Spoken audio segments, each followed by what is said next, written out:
Here we go. It's time for TSS Fantasy. It is Commissioner Cooper. Hold on. That's a big balls move. Do you want your title? Happy Sunday. Happy early morning trash football game. Yes! We're back, baby! Let's go! Feud with Aaron Rodgers. I almost got banned off TikTok for the thing that he did. Repaired MCL sprain in his knee. He has had some nagging hamstring issues over the years. Listen, my beloved Jets are trash.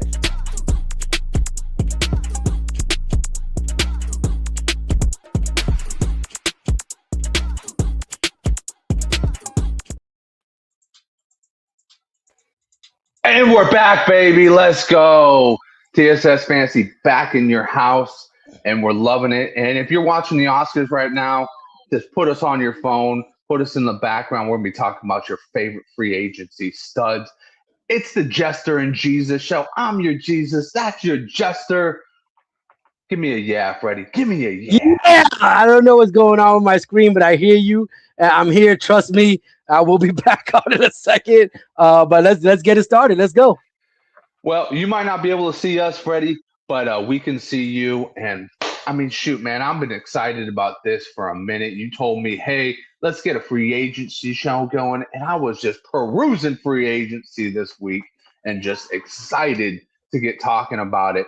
But as usual, guys, you know us. We're always trying to hook you up with the deals. So right now, go to fastdraftapp.com and sign up. You can get up to $50 match because it's never too early to get your drafts going, especially when free agency starts hitting. You start going, oh, is that guy going to be good on my team?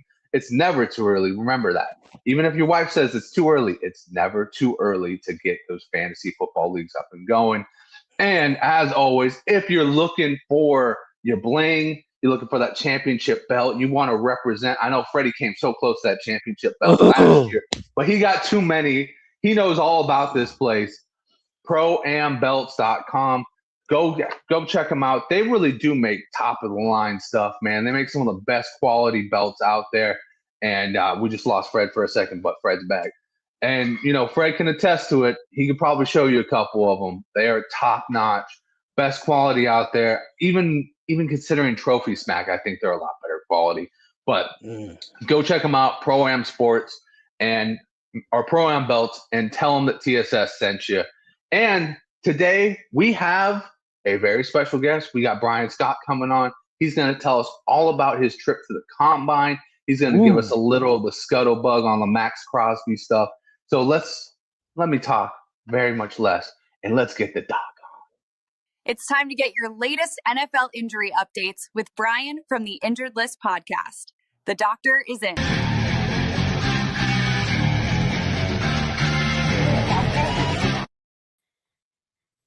Gentlemen, Brian, being a Giants fan, you got to be happy, right? I mean, shit, everything's starting to come together for you guys. You're starting to get a little bit of offense around the kid. I mean, other than being a doctor, being a Giants fan's got to be like right up there, right?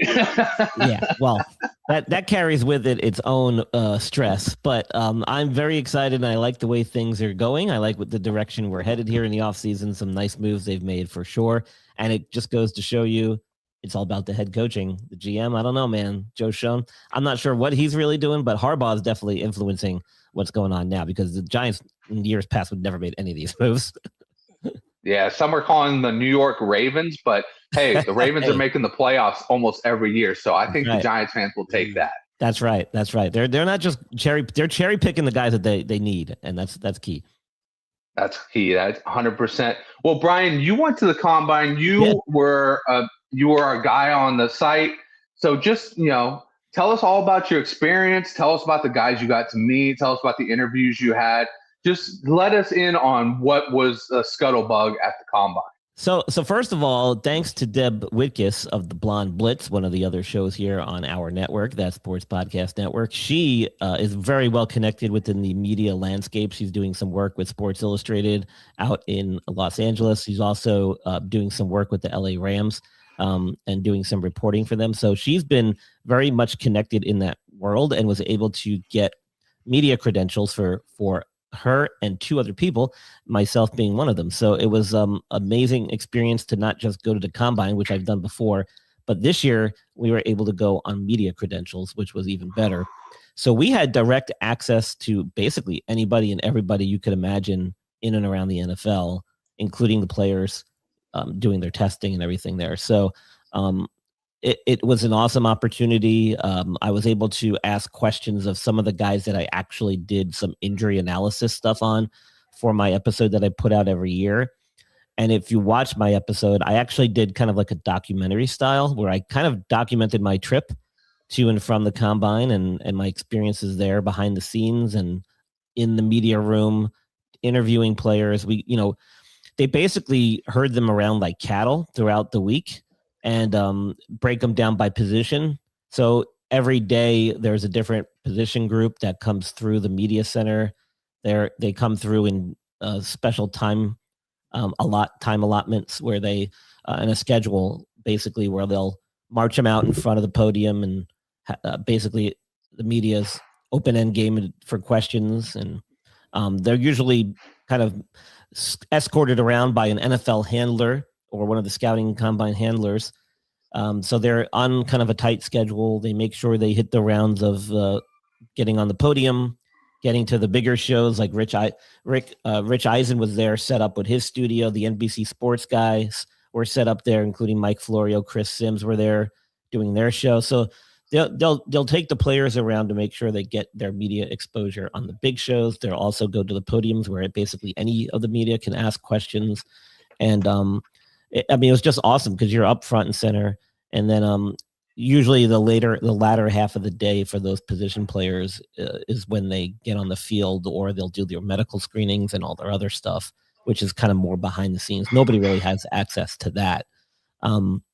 But if you watch the video, you'll see I got to ask questions of Drew Aller, the Penn State quarterback, because he's coming off a major ankle injury and surgery that ended his season prematurely. So there was a lot of questions around his ankle and how he's recovering. Garrett Nussmeier from LSU, another quarterback that was battling some injuries throughout the year. A lot of questions about that.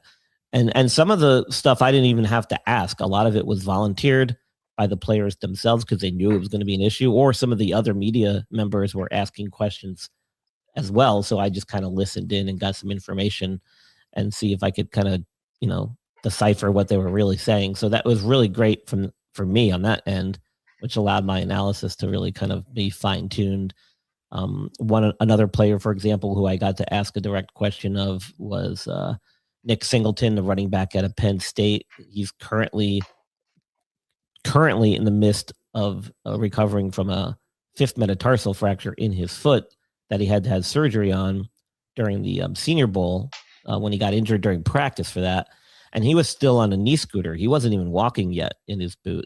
So that told me right there that he was probably less than 4 weeks from when they actually did the surgery. And he said everything's coming together well and stuff, but he wasn't able to do anything at the combine, but he was there. So that was cool to see. And so it was a great experience. It's kind of funny being on the media side, even though I'm not a media member. I might have stuck out a little bit like a sore thumb because I probably didn't follow the rules or the etiquette as some of the media guys would, but be in check and make sure I didn't step out of bounds or do anything stupid. I did question and I got that camera. I did question Chris Sims of NBC Sports, former quarterback. He had a spleen rupture that almost killed him during his playing days. We talked a little bit about that. I interviewed Suriano, I think he's with CBS or Fox, I forget. And I just picked his brain about how he goes about, doing his draft analysis for players entering the leagues. That was kind of cool. Got him on camera. It's hard to kind of pull the guys aside and get interviews with them individually. You would have to kind of like track them down in the hallway. And it seems like a lot of the media don't do that, which is kind of cool. They respect everyone's kind of downtime. The players have a set media time. But at the same time, you could be walking down the corridors of the convention center and you could be walking shoulder to shoulder with the GMs or the coaches or the players. Right. But I feel like everybody really respects their boundaries very well there. It's pretty laid back. Everyone's pretty cool about everything. but at the same time, they're not bum rushing players in the middle of the hallway trying to do one-on-ones. You know, you can politely ask. Some of the guys will say yes, but a lot of people don't do that, which I think is very much a respect thing and proper etiquette. So I didn't do that either. I didn't want to overstep. Nobody wants to be the YouTuber who gets caught. Who gets I don't want to be being that guy. Yeah, I did not want to be that guy. But I tell you, why is media not allowed on YouTube anymore? Why are the YouTubers not allowed anymore? Because this random freaking guy from that sports podcast. That's right. I don't want to be the guy that screws it up for everybody else. You got it. So I was very careful about that. I do have a question for you, though. Just because you were talking about Nick Singleton, you know, obviously his combine, he's in a very explosive back. Guy came from Penn State. I was very excited to see what he had. And obviously, like you said, Senior Bowl. Did he at all in any of the questions get talked about, like the possibilities of like draft slide and stuff like that? Is he very optimistic that wherever he lands, he's going to be able to compete? Yeah, so I didn't hear anybody specifically ask him about whether he was concerned that he was going to slide in his draft pick, you know, or where they at least had him projected. You could tell, though, that was the overall tone of the question and the answer session, because, you know, a lot of times the media, and I don't include myself in that group, by the way, their questions were always about, you know, where are you at in your recovery? Are you going to be ready for this? What is your timeline? And I know the answers to those questions. So I didn't ask that stuff. I wanted to know more about, like, psychologically, man, how you feeling? Are you bummed that you can't do anything here? You know, what has this taught you about yourself that you didn't know before as far as recovering from this injury and surgery? So I was kind of more picking their brains from a mental side to see where they're at. And then I can kind of read into some of the clues based on their answers. But the regular, more traditional media guys that were there were all concerned about timelines and things like that. One thing I did get out of this, there was one of the tight ends, and his name, I think it was Cuevas from Arkansas or Alabama, the tight end from Alabama, Cuevas. He was coming off an injury too that caused him to miss some time. And I had a chance to ask him. He gave a great answer. He's like, listen, everybody knows I was out. Everybody knows I missed time because of an injury. And that's a question that I get from all the organizations and teams here. He's like, all I can do is tell them, you know, hey, I'm good. I'm ready to go. It doesn't affect me, and show them, you know, during the drills that I'm 100% and I'm good to go. And I think for me, with the players like Nick Singleton and all those guys, just from a mental point of view, you know, you could tell that some of them were bummed they couldn't perform in the drills. I mean, Nick even said, he's like, you know, I'm bummed that I can't do the physical part. He's like, but my teammates are here and they're doing it, and I'm here and they're supporting me and I'm supporting them, and we're cheering each other on and stuff. And, you know, he didn't seem too concerned about his physical. To be honest, I'm not overly concerned about him in particular when it comes to his longevity in the league because of this particular injury and a little setback. He had a Jones fracture. They fixed it. And 9 times out of 10 in athletes, you're going to fix it. It was just bad timing, really. But if you think about it, maybe it was the best timing, because he'll be ready come training camp. There's no doubt in my mind. Usually by 4 to 6 weeks, they'll let him start weight bearing. He'll start running and doing stuff by 6 to 8 weeks. Assuming everything goes well, that's healed and there's no issues.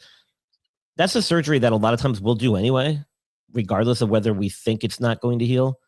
There is like a 30% chance that those could not heal if you left it alone.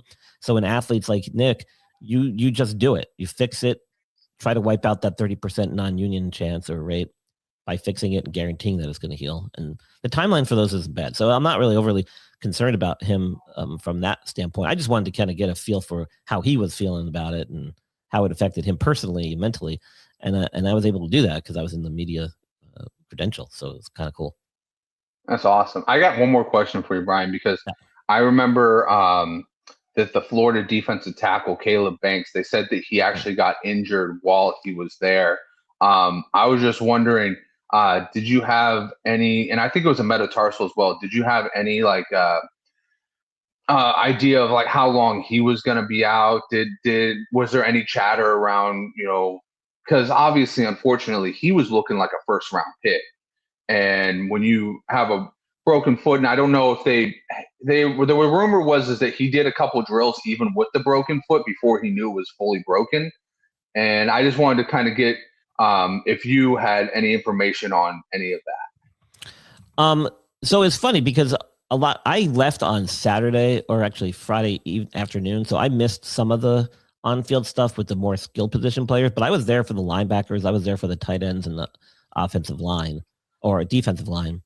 One guy I remember injuring his hamstring during the 40. You could tell he pulled up. I think it was one of the linebackers. But you don't really hear about it much after that because at that point, their media time is over. They don't have to answer questions unless you're able to track them down somehow. So if they get injured while they're doing their on-field stuff, it's always after the media portion. So there really wasn't much to talk about except that they got hurt. Yeah, you don't really know the extent of it. I'm sure they got worked up, and I'm sure that if the teams wanted to, since they're there, they probably got access to everything right away, which may not even necessitate like a follow-up visit or exam. So the problem with Caleb Banks was apparently he had an issue in a similar issue with his foot during the season. So it's questionable about whether he had an injury that maybe got re-aggravated or he had a complication from a prior injury that got re-aggravated during the combine. But from what I read, that it was like a fourth metatarsal fracture, which is not a very common type of fracture you see. Usually it's the fifth met. So a little concerning in that regard, that it's a little bit of an abnormal injury pattern. But as far as your question goes, you don't really hear much about specifics at the combine, and there's no way to ask them questions unless you're able to track them down and find them. And at that point, they're probably not going to answer questions if they got hurt during the drills. I can tell you the linebacker I saw get hurt with his hamstring. He pulled up, kind of grabbed at his hamstring. He looked a little lame. I didn't see him the rest of the weekend. That was the end of him. He probably flew home and got treatment or did something to get out of there because his media portion was done, as all of them are once they get on the field and do their drills. So the media part by then is over. That's awesome. Well, Fred, do you have any questions for Brian?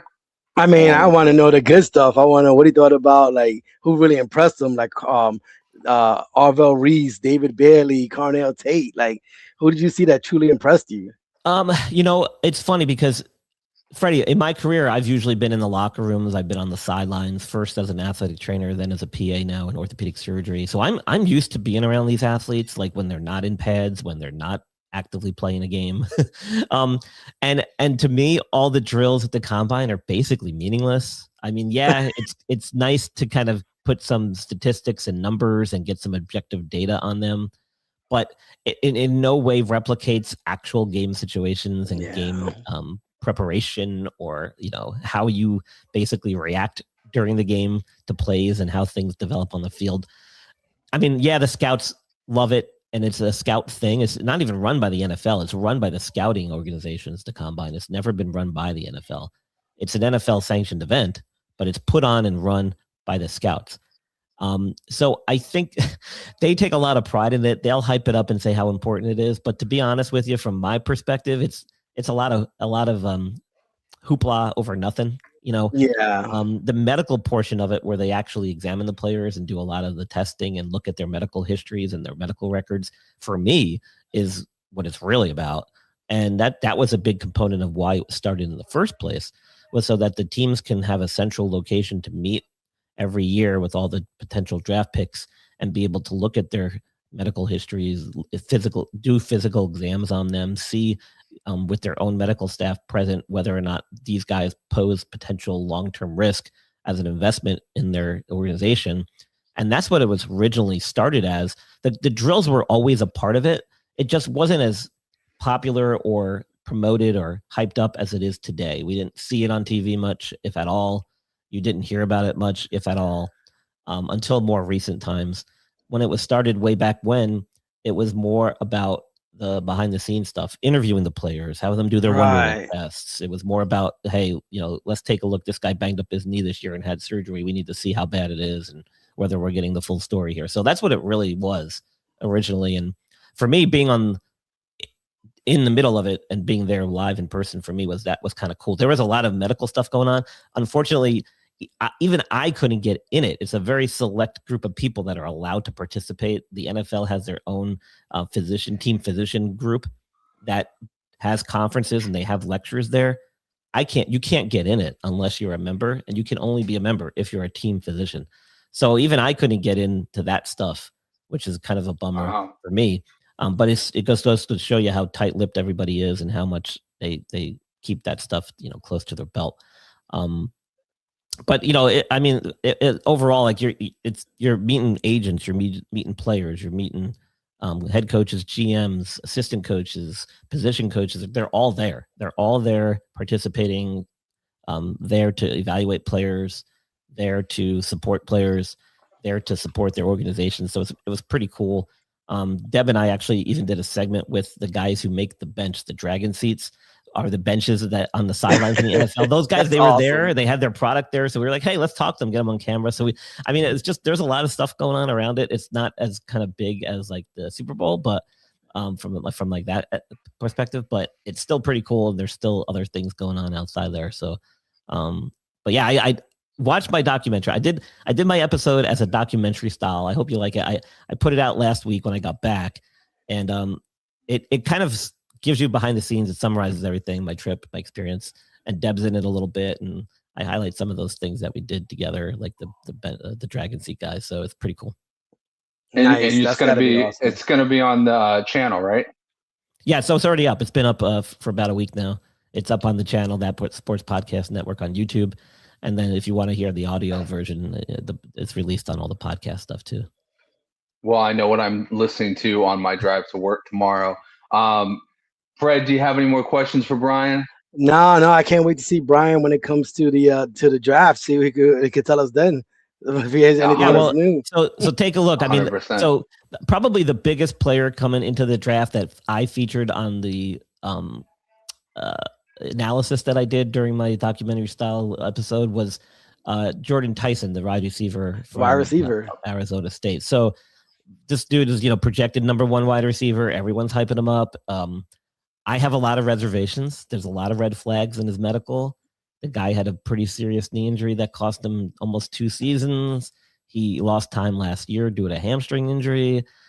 So buyer beware is what I say when it comes to the draft, and you have guys coming in with injury histories.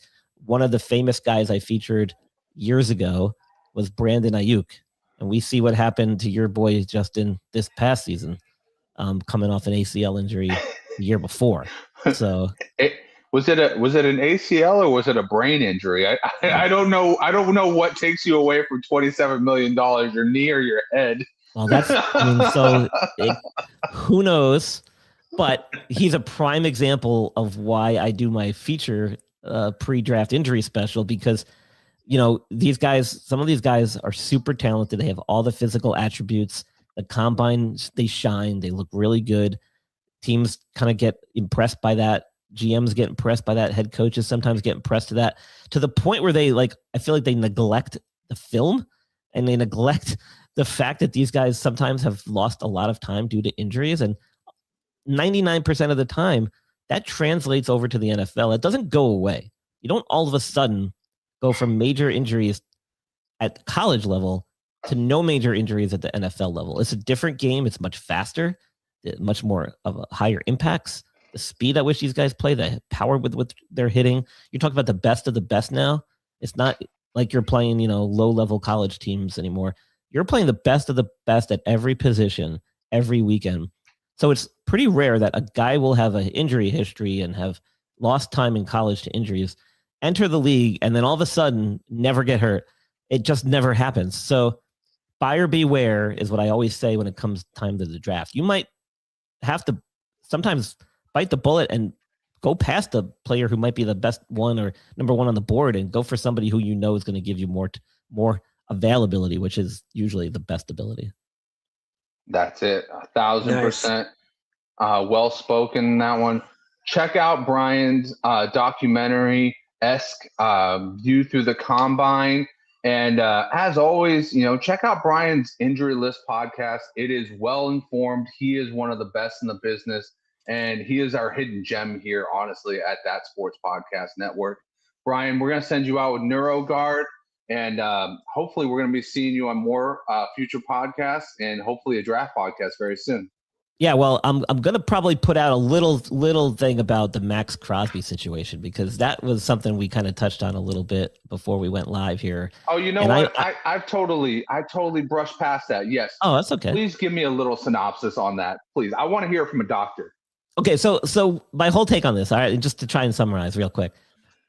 Did the Ravens, were they a little bit dirty-handed in this? Yes, I do think that they played their cards. Their poker face was definitely on. However, the league allows you to do that. You can bring a guy in, you can agree to a trade on paper, even, verbally. And if the medical doesn't look good, you can nix the deal. That's part of it. That's a perfectly legit thing to do. And the Ravens use that to their advantage. Now, whether or not they were waiting for Trey Hendrickson to become available, and that's why they decided to do it, were they really intentionally going to sign both of those guys? Or did they honestly not know the full extent of Max Crosby's issues until they were able to review all of his medical records? That's very possible. The real world answer is that most of these guys shouldn't have all their medical information shared with every team in the league. Nothing would ever get done. Everybody would know everything about all the players. I don't know how that would be possible when there's still HIPAA laws that apply to some degree. That means like all the doctors were talking with each other and stuff. And then what I found very odd was the fact that the Dallas Cowboy team physician, Dr. Daniel Cooper, was brought in as a consultant. And suddenly the Dallas Cowboys are now no longer interested in signing Max Crosby, even though before that happened, they were. So that to me raises a very big red flag. And I kind of wish the NFLPA would step in that situation and say, wait a minute, you can't have that. That's a conflict of interest right there. You can't have other head team physicians doing consulting work on a trade for a medical evaluation on a player within the league when your team could potentially be in the running to make a trade for that player or impact the possibility of that trade going through. So that to me actually was the bigger issue here as far as like why things played out the way they did. I have a feeling that probably raised a lot of red flags, maybe more than the Ravens even realized. And I do think, they said they were going for both guys. Maybe they were, but they used the trick, and that trick's legal. You can do it. Medical can nix a trade, man. Unfortunately, no people don't like it, but it's the fact. It's a fact. So did the Ravens, were they probably not as honest about things as they could have been and probably did a little dirty-handed move there? Yeah, they probably did. But you know what? If you don't like it, change the rules. It's all legal, but you know what? At the end of the day, Max Crosby is just going to take it on Lamar Jackson. That's just how it's going to happen.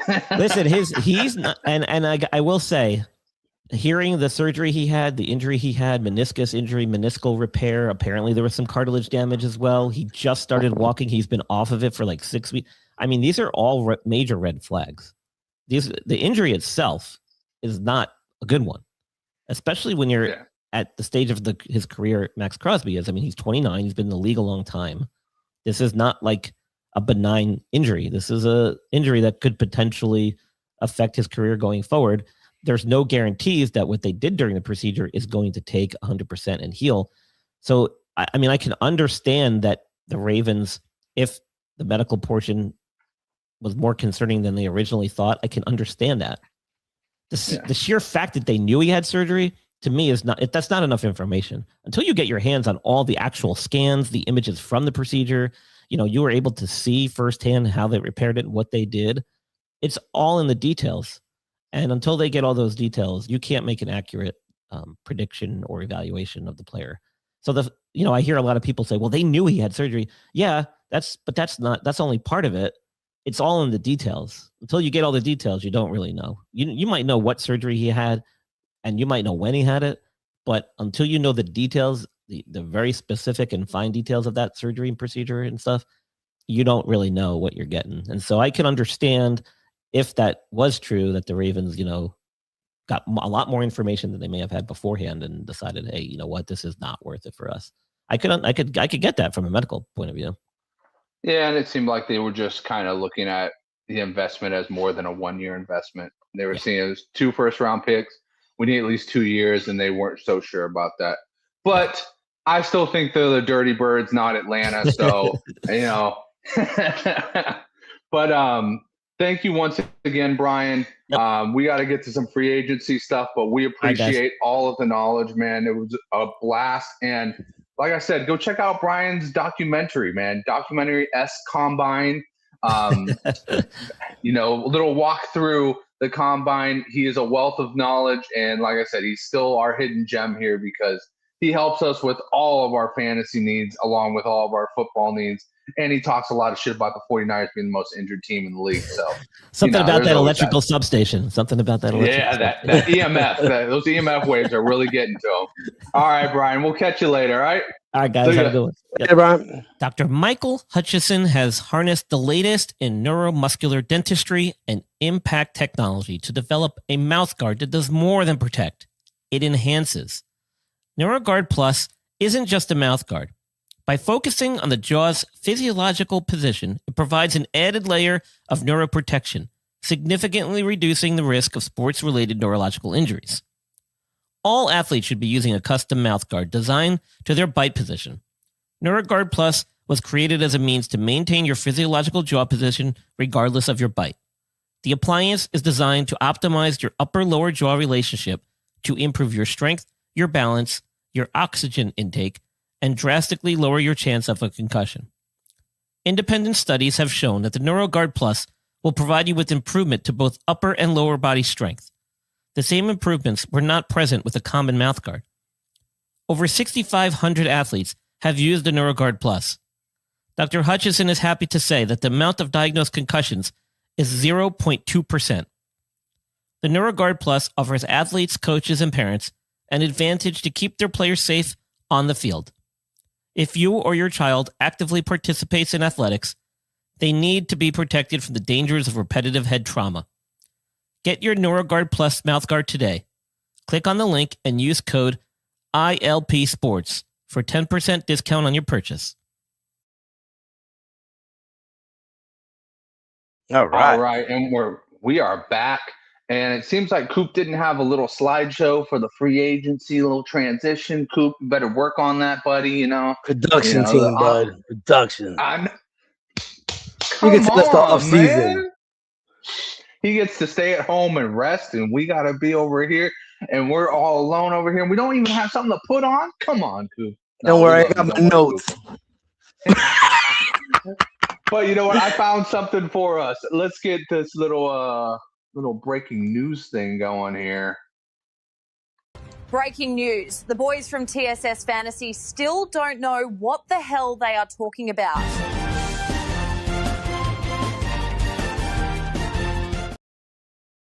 Look at my boy Kick in the comments going crazy about his Broncos. Yeah, got free agency, bud. It's too early. You got time, buddy. Okay, man. You got to chill out, dude. The Broncos, are they still paying Russell Wilson over there, bro? Come on, man. You're still paying Russell Wilson. I think the contract actually goes up. I think it ends this year. They got the money off. They got the money off the books. They'll be all right. Yeah. Russell Wilson's over there making $55 million one more time. But this free agency's kind of been a little bit crazy. Let's go through the comments real quick. Daniel Barry, always a pleasure, man. What's up? How you doing? Hope you're having a wonderful off season. Let's see. Move it on down. Shit, production, man. He got the cheers sign up here. He's got a beer. Let's cheers it up. We got the YouTube sweaty. YouTube sweaty. Yeah. At first, I thought it said YouTube sweetie. I was like, "Ooh, what the heck? YouTube sweaty." And then, of course, the commissioner has to chime in with his favorite addition, Malik Willis. We'll talk. I mean, that's not a bad place. Yeah, that's not a bad place to start. Yeah. And then K Kush with the What's Good fam. But anyways, let's get to it, Fred. Let's get it started, man. The first deal of the day was Alec Pierce for $31 million a year to the Colts. He stays. Michael Pittman gets traded. this was a huge one, in my opinion, because you didn't want to have Michael Pittman and Alec Pierce on the same team because then you didn't want to draft these guys. Now you got your wish. Michael Pittman's on a different team. Alec Pierce is on the same team. This is big because in fantasy perspective, these guys are probably about the same level, probably going around the same rounds. What did you think about both these deals? Do you think Alec Pierce has the ability to step it up to that Michael Pittman level? He only had 47 catches last year. Does he have the ability to get 100 catches this year and really make an impact? And Michael Pittman, does he take away from DK Metcalf or does he help DK Metcalf? First, I think you have to include the Alec Pierce signing with Daniel Jones. I mean, they were connecting and they went very well together before he got hurt. They were absolutely killing it. He was one of the top quarterbacks in the league. I've always thought of Alec Pierce as a big play receiver. Now he has to be number one basically. I think Michael Pittman takes away from DK Metcalf. I didn't like the way Metcalf looked last year. And I think Pittman will be if you want to say 1A to Metcalf's 1B, I think Pittman's going to be the actual one catching the ball over there in Pittsburgh, especially if it's Aaron Rodgers. I think Pittman's going to put the most work in. And I think obviously Alec Pierce being by himself, who's the other receiver in Indiana? Josh Downs. Josh Downs. I think it helps Alec Pierce only. I think he is the number one receiver there. I think he's going to get obviously more receptions, touchdowns, and yardage. So yeah, I think it helps Alec Pierce a lot, and I actually think it helps Pittman. It takes away from DK, but I think Pittman's going to be the number one in Pittsburgh. I think they both did good deals for themselves. Yeah, K-Coach agrees. The Colts signed Alec Pierce and Daniel Jones was big. Yeah, I mean, you got to stick with the crew that was getting you there, man. Those two were doing great stuff. And DK Metcalf, time is taken away from DK Metcalf. Yeah, I mean, he's starting to age. He's starting to age like sangria, man, not fine wine. He's starting to age like sangria. Yeah, It didn't look. He didn't look too like the old DK Metcalf of Seattle. He looked a little bit slept slower. So. I mean, that's what happens when your whole thing is talent. I mean, when you're just based off of talent and not technique, unfortunately, talent slips away. But yeah, I mean, K-Kush also talking about Jonathan Taylor's going to benefit. 100% he's going to benefit. He's going to get more catches out of the backfield too. I think the big benefit's going to be Tyler Warren, that tight end guy.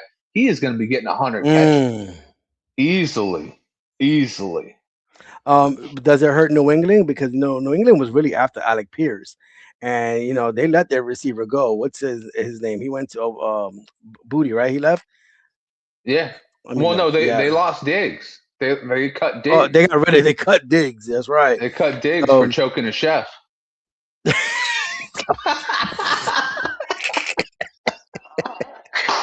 Damn, bro. Good Lord Almighty. Yeah. So. I mean, he said you can't burn my food. I'm a millionaire. I actually thought Alec Pierce was going to New England. I thought he was going to be their number one. I think, it helps Daniel Jones that Alec Pierce is staying there. So I think all around, you know what? Now they're talking about it. I think I might. I would look into drafting Alec Pierce as my first receiver. So why not? I mean, the question is, would you look into trading for Alec Pierce? Knowing all the stuff you know now, would you look into that? And would you try and make the move if it meant giving up like maybe a late first round pick? Yeah, there you go. Especially. Mm-hmm. But let's get to a couple other guys. You were talking about the Patriots. They did sign Romeo Doubs. How do you feel about that one? Because that's kind of like a guy who's been mid for a long time, but he's also been on a team with like 5 receivers and nobody's been a go-to. So you put him on a team now. He's officially the go-to guy. How are you feeling about that one? I don't know. I mean, Diggs was a real number one. And who was their other guy? You said Booty left, right? Is he still there? No, Booty's still there. Okay. I know there was another receiver that left New England. I guess off the top of my head, I can't remember. The other one is Pop Douglas. Okay. I don't see Romeo Doubs had his chance in Green Bay to become the number one receiver, and he didn't. He didn't take the opportunity to do so. I don't think I wouldn't go all out my way for Romeo Doubs as a first wide receiver. I wouldn't personally. I don't think he tilts the needle in New England. So my question to you is: if they draft a wide receiver, are you going to take the drafted guy over Romeo Doubs?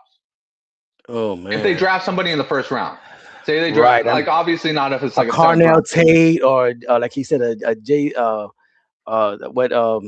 Jordan Tyson. Jordan obviously not Tyson. getting those guys, but there's going to be guys on the back end of the first round. I think you have to feed Romeo Doubs. I still think at that point, if you don't get those two top 3 receivers, you have to feed Romeo Doubs and see what you got there. But if you don't know, I don't want to get too far into it because it's free agency. But New England's schedule is very tough this year, nothing like last year. So Doubs is going to have to put in that work, and he has to get with May quickly in the offseason, and they have to work together. Yeah, and you know what? May was slinging it around real well.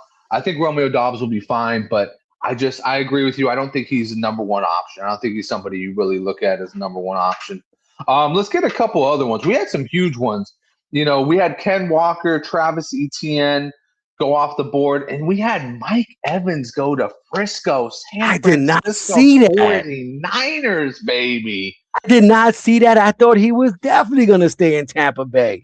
I mean, he was the number one. Now, does that make San Francisco better? I think so. He's a legit number one. If he stays healthy, he's a big, strong, and he pulls down touchdowns, receiving yards, reception. I think that is perfect for San Francisco. They are a well-run organization. You got Purdy, you got McCaffrey. I mean, this guy can have a really big season if he stays healthy, and I hope he does. He gets hurt so much, and then what does that do for Tampa? Egbuka, right? I mean, you got him and Godwin. Godwin's been hurt recently. I think that makes wasn't it Egbuka, right? Egbuka, yeah. I think he becomes the number one because he was showing he could be the number one when they were both hurt. So I think that helps Egbuka. I think great place to be for Mike Evans. The weather's great. The whole organization's great. I was just surprised he left Tampa. I thought he would retire a Buck. 100%. I thought he was going to be a Buck for life too. But I am very happy. I'm sure you're the 49ers right now. And I'll tell you what, you were just talking about the guys in Tampa effects. Brock Purdy, in my opinion, becomes a top 10 drafted quarterback in your fantasy draft. I have no problem going even top 5 because Mike Evans can put you over the top, and he has now 3 options for the red zone. He has McCaffrey, he has Mike Evans, and he has George Kittle when he gets back. Yeah, when George Kittle gets back, you got something everywhere. Once they get their offensive tackle back, the one that they're negotiating with right now, Trent Williams, yeah, they're gonna be solid, man. They're gonna be solid.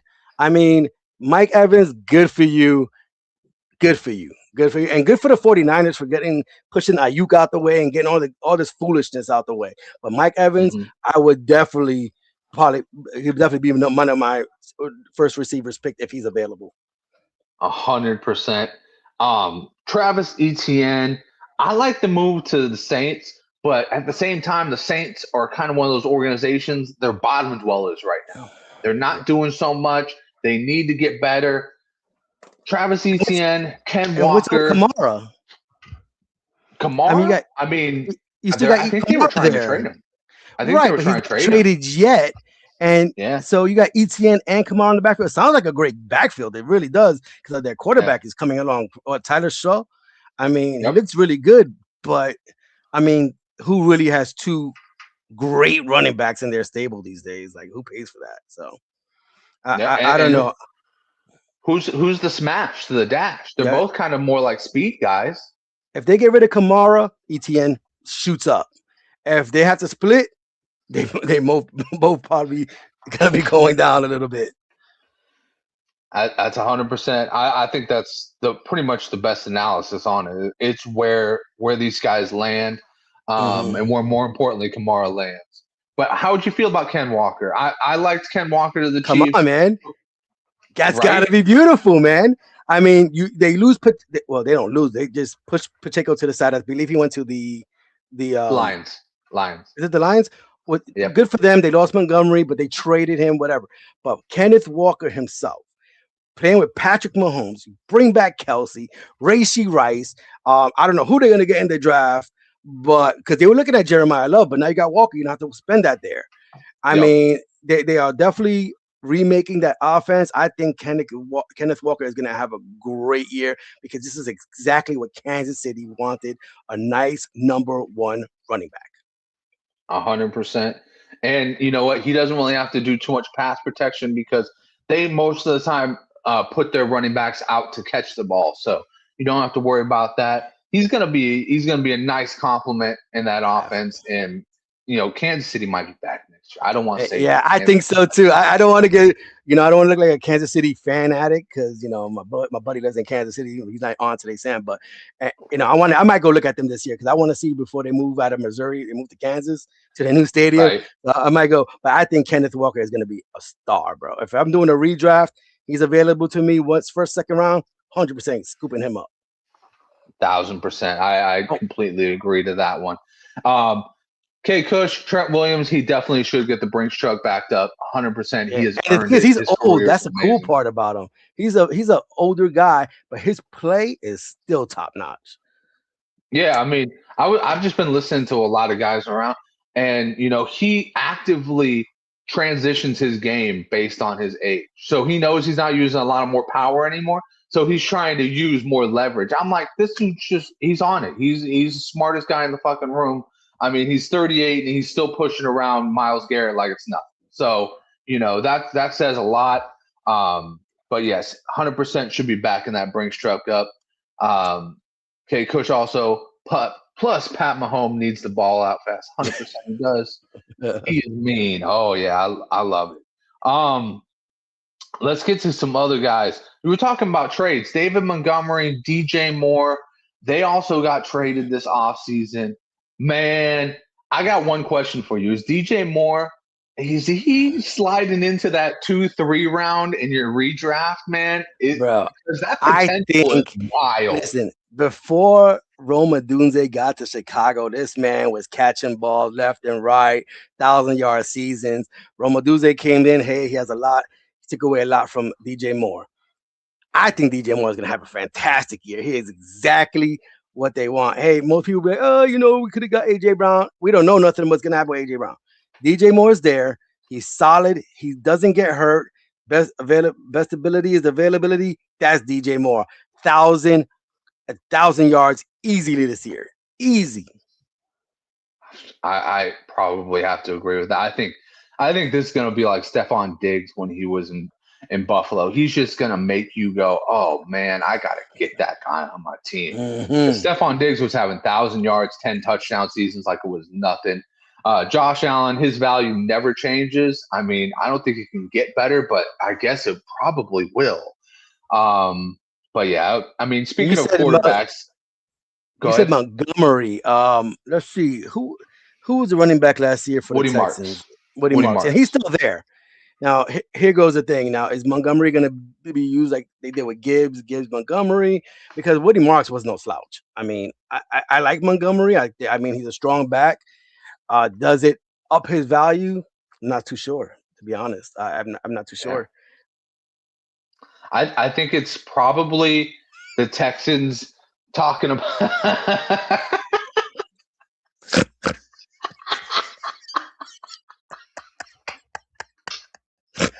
I got caught off guard. Those are the producers in the back. Caught me off guard with that one.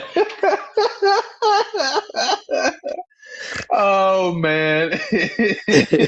Hey Fred, at least you're not in the doghouse, bro. But yeah, no, I like Montgomery. I think you probably looking at this as they're just not trusting Stroud as much. They got to get the ball away from him, and they got to get it into confident hands. They were missing Joe Mixon a lot last year. I don't think he's ever coming back. Something tells me that guy's retiring. But, I like Woody Marks, but at this point, I don't think I want to hold on to him. I think I want to get rid of him. He wasn't a high draft pick. He's somebody who, in my opinion, skill-wise is expendable. So I kind of go, maybe push off of him. Montgomery could be a nice Band-Aid for a year. But, I still think the Texans in a year or so will be looking for another running back. But since our producers have chimed on, I want to put out there, what do you feel about Malik Willis coming to America, Steve? So here goes the thing about Malik Willis.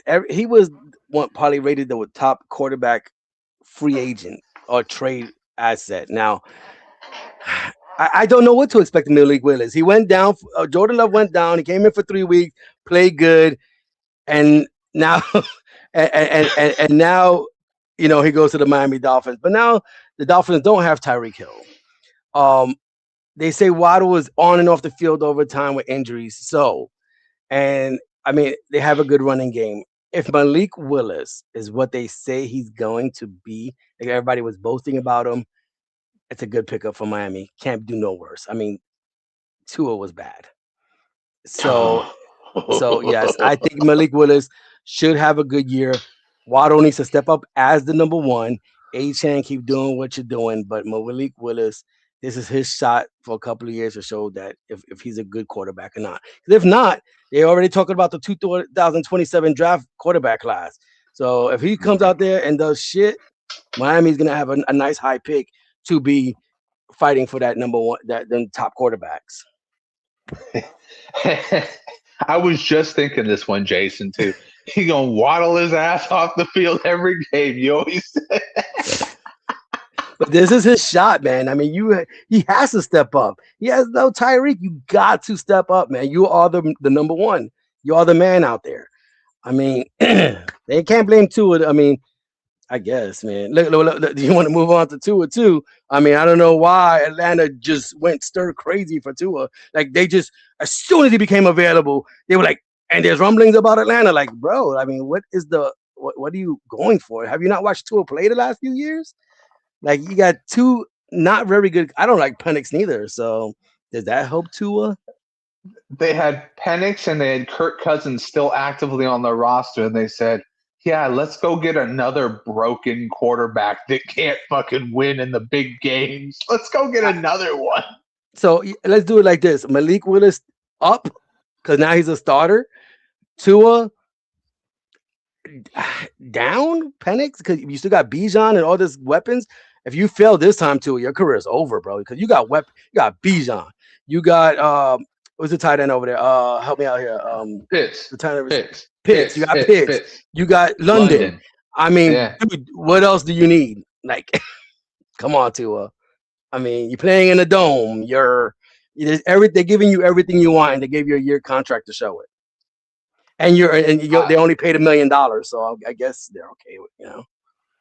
Yeah, all I can say is Kyler was about to hit the market, and you decided to go for Tua. I get it. Kyler likes to play video games. He's short, but he ain't broken. He ain't broken.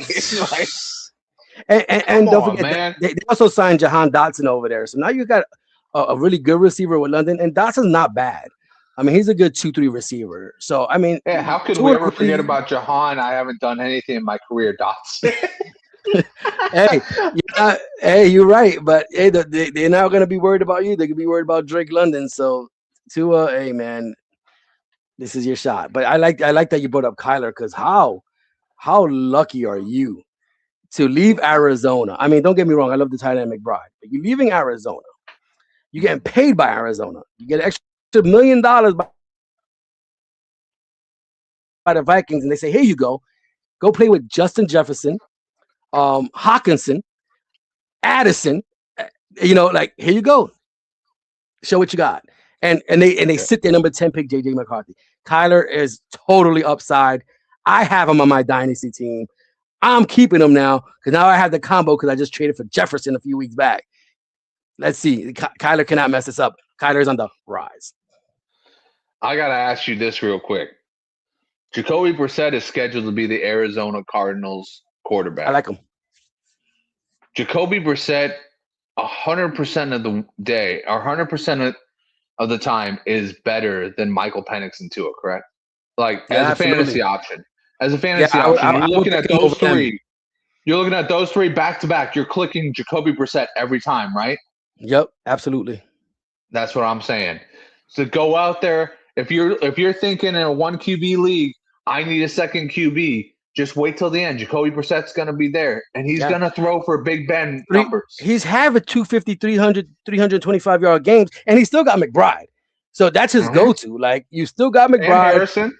Yeah, you have Marvin Harris Jr., you still got him. I would pick Bridgewater.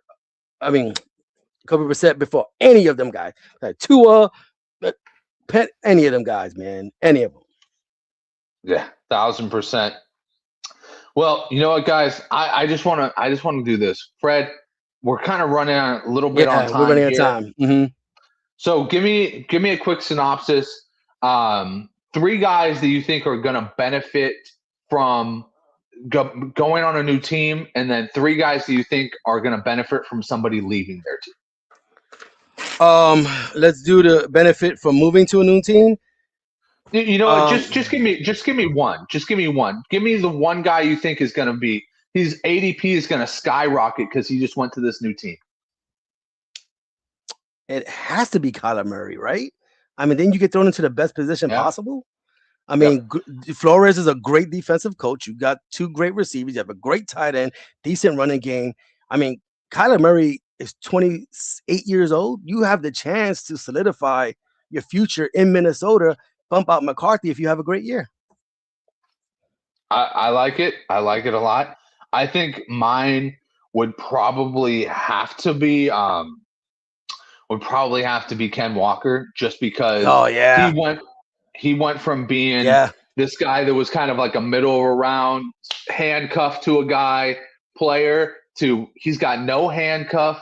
He's given the green light. He's been given the money, and he's got a great offensive mind behind him. I think he immediately jumps up to a first or second round type of guy. And then for my guy who goes up from being, from somebody leaving or somebody coming in, I'm going to say Ricky Pearsall. I think Ricky Pearsall, his stock goes up. Listen, hear me out. I'm a 49er fan at heart, 100%. But if you get this guy for 14 games, I think he catches 120 balls because I think they're going to move him to the slot. Mike Evans is going to be there as the perimeter guy. I think they're going to get somebody out there as the Z, and I think they're going to put him in as, or they're going to put somebody at the Y, and I think they're going to put him in at the slot. And I think he's just going to go off kind of like JSN did. So I'm going to go with that. I think he's going to be a perfect play for that. Who is somebody that you saw is going to go off because they left? Real quick. Yes, Kush, I definitely agree with you. We already said it at the opening. Mike Evans going to go ballistic this year. Absolutely crazy. Somebody that will benefit from them leaving has to be Alec Pierce. You get to show who you are. Number one. Now they paid you a lot of money. They paid this man 4 years, 120 million, but 30 million each, and we didn't really know how good he was. He has to be good. And then they moved Pitts. I mean, Daniel Jones should be okay by week 1. So I think Alec Pierce should benefit from Pittman leaving, Michael Pittman leaving. Yeah, I mean, he immediately starts it as the X receiver, the perimeter guy. Hopefully, he starts to work on his routes, and hopefully, he's catching 100 passes. I completely agree with that one. Our producer put up a really great question here. Let's talk about when are you drafting Charbonnet, and what's the holdover guy for those weeks? Well, Jason, I think the holdover guy is going to be drafted. I think his name is Jadarian Pierce or Price. And I think he might end up being a little bit better than Zach Charbonnet. At least he's faster. Let me write that down. Yeah, I mean, and then obviously there's a lot of teams that did other things. Like you said, that and some teams made some weird moves, like Wan'Dale Robinson, Tennessee. Is he the number 1 now? They paid him like a number 1. I mean, would I take a flyer on him first 3 rounds? Absolutely not. So, I don't know. But who do you think is going to take over for Seattle while Charbonnet's recovering? Do you think somebody on the market right now, like Rachaad White already left? That was one name we thought maybe could go there. Yeah, I don't know about who. I think Brian Robinson's still out there, but also this class is not really loaded after Jeremiah Love. Like, I think Jadarian Pierce is the only other guy who's kind of thought of as like maybe a second round pick. There's Nick Singleton, which we were talking about with Brian, but he's also injured. What's the point of bringing an injured guy in to replace an injured guy? Yeah, I don't know. That's a great question. I mean, you would have to look into when we do the draft show. I mean, we have to look into that. I really don't see who for sure. I mean, you said probably. I have no clue, to be honest with you. I think that's something that you have to draft. Yeah, I mean, all the rumors are saying that it's going to be a draft, and I would think Jadarian Price seems like a good fit. But Kush had a good segue to our next, our final question of the day is who got better with the first week of the draft? Who got better? Who's the one team that you say overall, it's not even fantasy football. You just look at this team and you say, they got better. I think, if we're not talking about free agents, we just talk about a straight up football itself.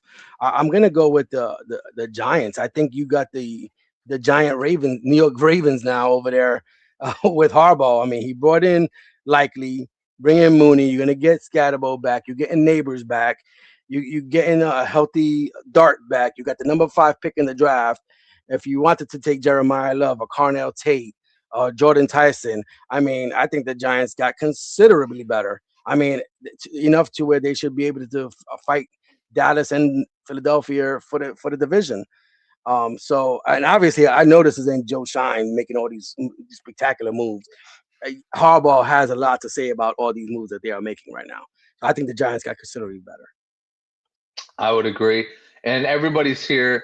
The Jets got better. The Panthers defense, I agree with a lot of that. The Jets defense got better. The Jets defense got better. Brees Hall might not have gotten paid, but the Jets defense definitely got better. Did you see him tweeting out, spending a lot of money over there? I got you, man. I got you, dude. I hear you. I mean, pay the man. Pay the man. If you're gonna make him miserable, at least make him rich. But you know what? I'm gonna agree with Cush's first answer. The Titans got better. They got better. They got better. Overall, you were talking about the New York Ravens. The Titans became the Tennessee Giants because they just kept scooping up Giants players. They got Bellinger. They got Robinson. I think they got a defender from there. The cool part is they're talking about pre-draft about taking Jeremiah Love to protect that quarterback. I mean, they get him, we may be talking about something different after their draft. Yeah, and you're absolutely right because now you go out and you get that running back, that key piece, and once you get a running back, that's when you really start to feel like you're a good team, or at least you're a team on the rise. You got the number 1 pick from last year. You got a couple of solid receivers. It's going to be fun to be a Tennessee Titans fan next year. I'll tell you that. But anyway, I know we got to go soon, so definitely. Last question I have to ask of you, and then we're gonna go because we know which team didn't get better. Obviously, it was the Dolphins. But does Rico Dowdle hurt Jalen Warren in Pittsburgh? 100% he does. I think he hurts him worse than Kenneth Gainwell did because I think he hurts him as a running back and not just a pass catcher. Kenneth Gainwell took away from the pass catching aspect of Jalen Warren's game. I think Rico Dowdle is just a better running back than Jalen Warren. There we go. And do you want to chime in real quick before we go? Who got worse? Who got worse? Yeah. I'm gonna say this. It's hard for me to be unbiased with this one because obviously I hate all the teams in my division. But I'll say this. I think Seattle got worse because they just didn't go and spend the money they should have on, getting the guys back that they had. They had a young core. They had the money, and they decided to let Mafe and Reek Woolen leave and Ken Walker leave. And you just kind of go, well, you've got the 32nd pick, and it's not a real good draft for depth pieces. You kind of need to go out and get like a top end running back and like get like another couple edge rushers. And they just kind of decided to sit back and just let all these guys go. So that's where I said, like, obviously, like I said, I try to be unbiased and I know I hate the team, but I looked at a Super Bowl team kind of, break down a little bit. And I was like, you had money. You had money to make it happen. Maybe they're gonna draft well. Well, I guess we'll figure it out. I honestly, of all the teams, I like to bust Jason's balls, but they did get worse. They did. I mean, they did, man. Yeah. Besides the quarterback, because we don't. The only reason is we don't know what the quarterback is gonna bring. And you know what? I think New England didn't do nothing to help themselves neither. Just a little cush. They got DJ Moore as the number one receiver now, so that's the significance I think that the Bills did. I don't think New England has done anything to help themselves, and they know next year they're gonna have a way harder schedule. I think you got to get May a true receiver, and not Romeo Dobbs. I mean, better than Dobbs. Yeah, I mean, for sure. I mean, like you said, their schedule is not getting better. And brutal next year. Brutal. What I will say is they did get some offensive line help, and they are trying to protect him better. But yeah, you need weapons, dude. You need weapons, and they kind of lack on that. They didn't even go and try and get somebody big. Go get. You don't have to get Alex Pierce, but maybe try and draft or try and trade for AJ Brown. Oh, it's still out there. We'll see. That's what I'm saying. We'll know a lot by the time the draft comes around, because people are going to start making trades during the draft. So by the time our show comes on after the draft, we'll have a lot more. We'll know a lot more. 1,000%. Well, Fred, I'm glad we actually did this, because for a second I was thinking this was going to be like old times where we were going to talk about it and we weren't going to do it. But I'm just glad we did it, and I'm glad we're planning on a draft show as well. Yeah, maybe some of the guys that come on the next one, maybe OJ. So we'll get a couple of. Maybe we can get somebody to come on, like a fan or something. Maybe Mr. Kush will come on next time. Hey, Kush. Put your number in the chat, Kush. We'll hit you up. But anyways, guys, thank you so much for once again tuning in to TSS family. We love you guys, and TSS Fantasy will be back for the draft. You don't got to wait for us for 5 years like Marvel. We will be back for the draft. Yep. Remember, old lives matter. All right. See you. We out.